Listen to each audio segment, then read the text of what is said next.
Right, so what we're looking at here is how to answer 12-mark questions. Now, 12-mark questions are great. We love 12-mark questions because we get 3 goes at 12-mark questions.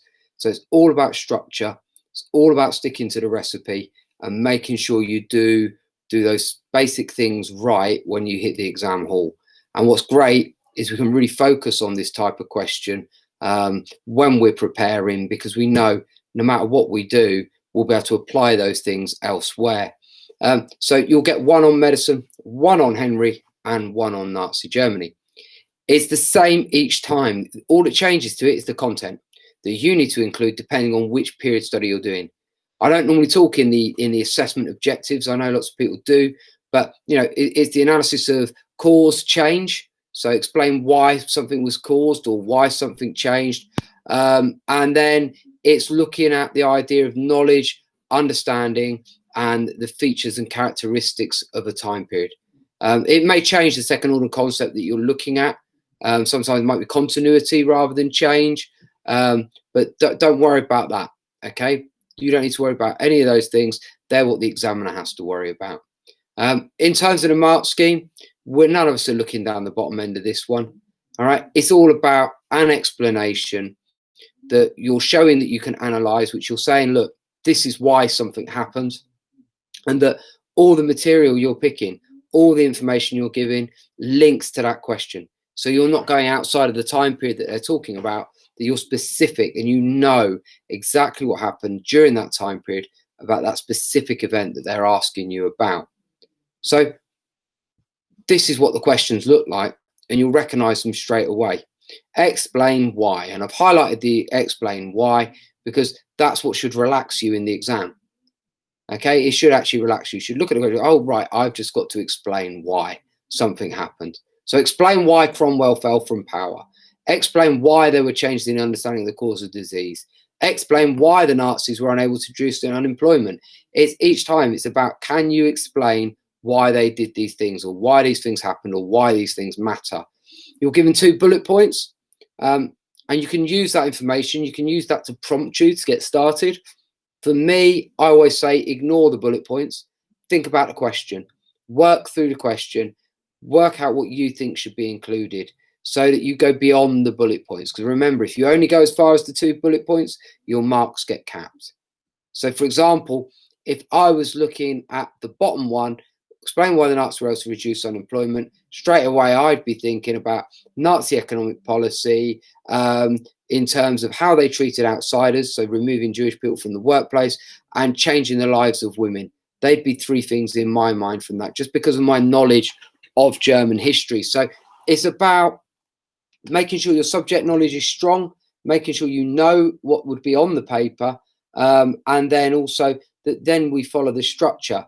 Now, please don't freak out with these, but I've got 3 great examples for you. These were done by a student who went to our school, who each time on all 3 papers got 12 out of 12. Okay, now he got 12 out of 12 for good reason. He followed the structure that we talked about, and you can see it very, very clearly in his answers. Okay, so for this one on medicine, I think you can see my mouse in the recording. Look, he's got 3, 4 different reasons as to why there was progress, okay, in the prevention of illness. So he's focused in on what it's all about. So it's about progress in prevention of illness. He knows that's the concept, and then he knows the time period. There are many reasons as to why there was progress. So he goes in straight away, says what the reasons are going to be, and sets out where he's going to go with it. Then talks through one reason in full, gives a second reason, and then in a bit of a rush, clearly, because he's run out of space and time, comes in with another reason. By explaining the reasons clearly each time, that's why he's getting the top marks. You can see it again on this one. Okay, you perhaps wasn't so strong on this one. It's not quite as, if you compared the 2, you'd probably say the other answer was better. But because he does what's asked of him by the question, he gets the 12 out of 12. You can see it initially before the dissolution. Another reason why. So he's signposting where his next reason is going to be, notwithstanding. So here comes the 3rd reason in here. So you can see very, very clearly it's there for the examiner. Also, you can see each time, look, he's checked off what he thinks he needs to know in the box at the top. So he's preparing himself for giving the answer. And again, on this one for Germany, you can see initially, so one reason, notwithstanding, there's the second reason. Similarly, there's a third reason. Okay, there's no need for a conclusion. You don't have to give a conclusion on this paper. Some people like to sum it up, give a little summary statement at the end, but it's not compulsory. So you can see just from these three answers, it's about making sure you're signposting where you're doing three different explanations, making sure you've got 3 or 4 different explanations on there, so that you can pick up these marks. And that's it. The answer here for a 12-mark question is simple. There's no magic to this one. There's no special technique that we suddenly find. You need to know the material and you have to be able to explain it. That comes through your revision. There is nothing we can do. There's no magic we can create that gets there. That's you. You need to make sure you know what happens. You need to make sure that you structure to support your writing.